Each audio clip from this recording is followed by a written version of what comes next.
Earlier today, the annual career fair was held in Goldstein Auditorium at Shine as part of Career Week.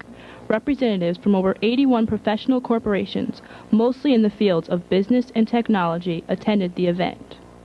Among the major corporations which attended the career fair were Microsoft, IBM, Xerox, Carrier, Intel, GE, and the Army.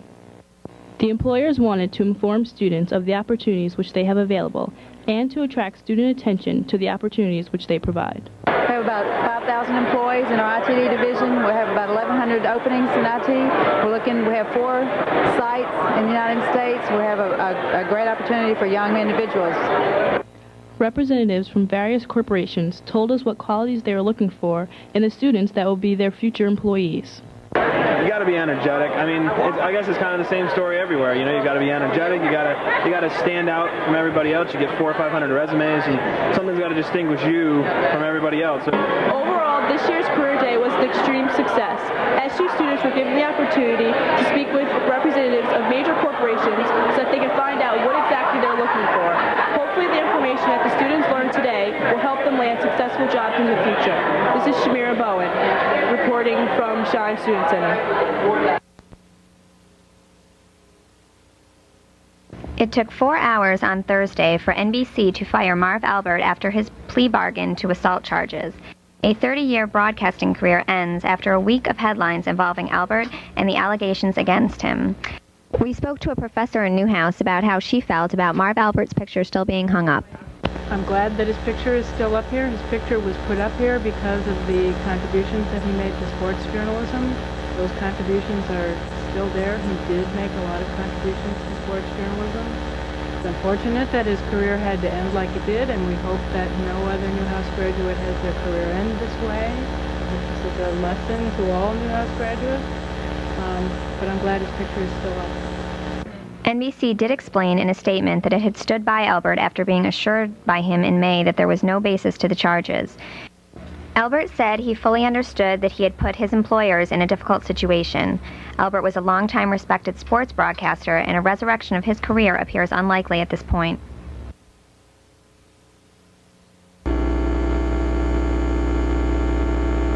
ABC's premiere of Hiller and Diller did not fare well Tuesday against NBC's established hits Mad About You, News Radio, and Frasier. The ratings were unimpressive. Hiller and Diller offers TV viewers a strong, family-focused comedy. The sitcom centers around comedy writers Ted Hiller and Neil Diller, played by comedians Kevin Nealon and Richard Lewis. It's about 2 comedy writers who have different points of views on how to raise children properly. Hiller thrives as an overachieving single parent, and divorcee Diller struggles with 2 difficult kids. Parenting issues create a family-friendly basis.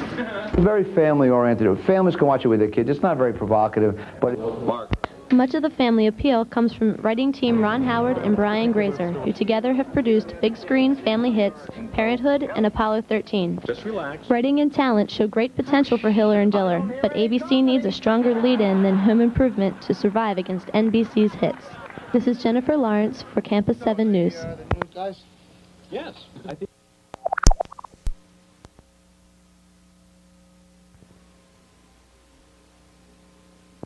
If you've already used up all your money on your SuperCard food account, maybe it's about time you visited People's Place, a student-run eatery located on campus in the basement of Hendricks Chapel. People's Place offers good food, a great place to grab a quick bite to eat between classes, and offers the cheapest prices on campus. However, because it isn't widely advertised, many SU students aren't even aware that People's Place exists. I'm Mandy Malarzik, and I'm a senior here, and People's Place is a non-for-profit organization that's totally student-run, student-organized, and we have really cheap prices. We're located in the basement of Hendricks Chapel, and come see us, because we've got better prices in Shine, and you'll save money, and you're also supporting your student community. I believe it was in the early 70s, a group of students came together and they wanted to share poetry and share stories, and it was more of a literature group than anything. So they started meeting in the basement of Hendricks, and then eventually they started bringing their own snacks and coffee, and eventually they started selling it in not really selling it, but more people would come, so they realized, they might as well sell concessions, and eventually that's how it got started. Although People's Place isn't as popular as other eateries here on campus, it offers a lot more advantages. It has cheaper prices, friendlier atmosphere, and friendly customer service. This is Shamira Bowen reporting for Campus 7 News. Okay. The SGA announced today that they will discontinue the Student Voice. After several weeks of disagreement with the staff of the Student Voice, the SGA has decided that it would stop funding the paper until the disagreements can be resolved. The original idea of the Student Voice was to provide information on student groups and club sports. SGA President Jen Doherty said that they're doing a good job, but the direction of the paper was not going as planned. We spoke to Chief of Staff of the SGA, Thor Nelson, today. He told us the official reason for the discontinuation of the Student Voice. SGA and the Student Voice had a philosophical disagreement about the direction of the paper it was supposed to take, and we felt that funding them, the amount of funding that they required was so much that we couldn't stand to have the disagreement. Clearly, students have many different views on the discontinuation of the Student Voice. However, there was an overwhelming feeling from students that they had no interest in the paper, and many said they had never read it. There are no plans at this point to bring the paper back. This is Laura Berg reporting for Thursday's edition of Campus. Although this winter is supposed to be a mild winter because of El Nino, in the city of Syracuse you can always expect there to be a lot of snow. But just how is it that despite the tons of snow that may fall throughout the night, it's always conveniently shoveled just in time for you to go to class in the morning? Kevin Kenyon, director of the physical plant, explains the snow removal process. If we get between 1 and 4 inches, it usually takes about 4 hours total to clear the campus completely. So we come in the morning. We have crews that come in fairly early in the morning to start that work. If the snowfall is between 4 and 8 inches, it takes 6 hours, so we have to start a little bit earlier with our goal to have everything ready by 8:30 classes. Every winter, the staff at the physical plant have their hands full shoveling and plowing snow to maintain safety on the SU campus. As you can imagine, this is no easy task. We have about 90 entrances to buildings that we have to maintain, and before we can have a building open, we have to make sure that the entrances are clear and the exits are clear all the way to a road or major sidewalk. We have about 23 ramps for the disabled. We have 2,991 steps on campus, and they almost all have to be done by hand. So you'll see people out there, and sometimes 2, 3, 4 times a day we have to shovel the steps off. Typically, as winter approaches, on the minds of many SU students is the likelihood of closing campus because of severe snowstorms. However, according to Kenyon, don't count on it. It's very unusual. I would not count on having snow days. I think the chances of having one this year are very low. This is Shamira Bowen reporting for C7 News.